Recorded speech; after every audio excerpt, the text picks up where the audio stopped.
What do you do when you have a client who says they simply don't know, right? They don't know the answer to the questions that you're asking, and where you as a coach feel fairly certain that they do. They're just not coughing up. They're just not kind of investing themselves in providing the answer. I'm Dax, out here in the absolutely stunning Sedona, where I'm taking another little hike, a few hours out here in the wilderness to just kind of enjoy some peace, some tranquility, exercise my freedom, which is one of my biggest values, which in fact is one of the biggest values of everyone, right? And just take care of my health a bit. But while I'm out here, as usual, doing my favorite thing, which is sharing my mad ramblings with the tribes that I look after, and yeah, hoping to answer this question for you. So my client basically says they don't know the answer. What do I do? Well, in many respects, kind of the first thing to realize is that yes, the client may have the answer, but they may not have access to it. So in fact, they are speaking the truth. So you can let go of the judgment aspect of this process right away, and instead ask yourself a better question. Remember, the quality of our lives are shaped by the questions we ask. And I can ask a brilliant question at this moment in time and say, what could be causing this person in front of me to not recognize that they are already in possession of the answer? And the simplest answer to that, when we look at it through a neuroscience lens, is that the client may not actually be in the part of their brain that recognizes that they have the answer anyway. So if you think back to some of the conversations we've already had, that prefrontal cortex kicking in, right? And the right prefrontal cortex, all about creativity and all about future-based thinking and what's possible for them and where they want to go and why they want to go there and all that good stuff. And then the left prefrontal cortex, which is all about the logic pathway, the how am I actually going to make this happen? What's the first step? What's the second step? What's the overall sequence? Now, when a person is telling you that they can't really access an answer, what they're telling you really is that they're not in their prefrontal cortex.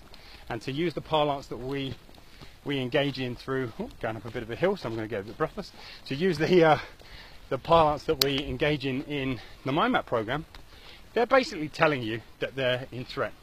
When someone can't access their cognitive, their forward thinking, their rational, their logical, their sequential brain, they are out of the prefrontal cortex and into one of the other centers. So they're actually telling the truth. They may actually have the answer, but their overall brain doesn't have the answer. The part that has the answer is the human brain itself. So there's a big clue for you first and foremost, right? Is get them safe. Doesn't matter what your perception of the situation is. If they don't feel safe, they're not in their prefrontal cortex. And if they're not in their prefrontal cortex, I'm gonna stand still and get my breath back for a sec. And if they're not in their prefrontal cortex, it doesn't matter how much you push, prod and poke. They're very unlikely to give you the answer that you're seeking and the one that's going to help them most. So what do we do? First off, make them safe, because if they're not safe, they won't explore. If they won't explore, they won't gain clarity. If they don't gain clarity, none of the subsequent steps that make coaching so valuable are going to show up. So get them safe. Next, once you've gotten them safe, this comes down to what we call in Mind Map the 4 coaching modalities. Just mentioned one, which is exploration. So explore first, and then when the client's exploration of a situation runs out, move into guidance. And in Mind Map we teach that 3 is the magic number, and there's a whole bunch of reasons for that, but in short it's this: give the client 3 possible alternatives to solutions for the problem that they're currently facing, and use that to begin more exploration. So, Mary, which one of these sounds most attractive to you or most doable to you or whatever, right? Mary gives you her answer, and once she's given you her answer, it enables you to go back to exploration again, for example, and saying, so what is it about that particular one that turns you on, excites you, makes you feel safe, makes you feel good, makes you believe it's possible? And there we've just broken through, tripping over my tongue, there we've just broken through a barrier. We've broken through a sticking point. The client feels safe, they're moving forward, progress is being made, big smiles on the client's face, big smiles on yours.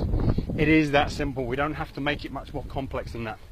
But remember, whenever a client is acting illogically, whenever a client doesn't seem to see the obvious, whenever a client doesn't seem to be able to go into forward thinking and progressive planning mode, they're in threat. Your first job is to get them out of threat and let the human brain, the human mind, do what it's done for millennia before life coaches, nutritional coaches, personal trainers, mentors, or any of those other things ever existed. This has been me, Dax. I hope you've enjoyed the scenery and enjoyed my mad rambling. Till next time, take care.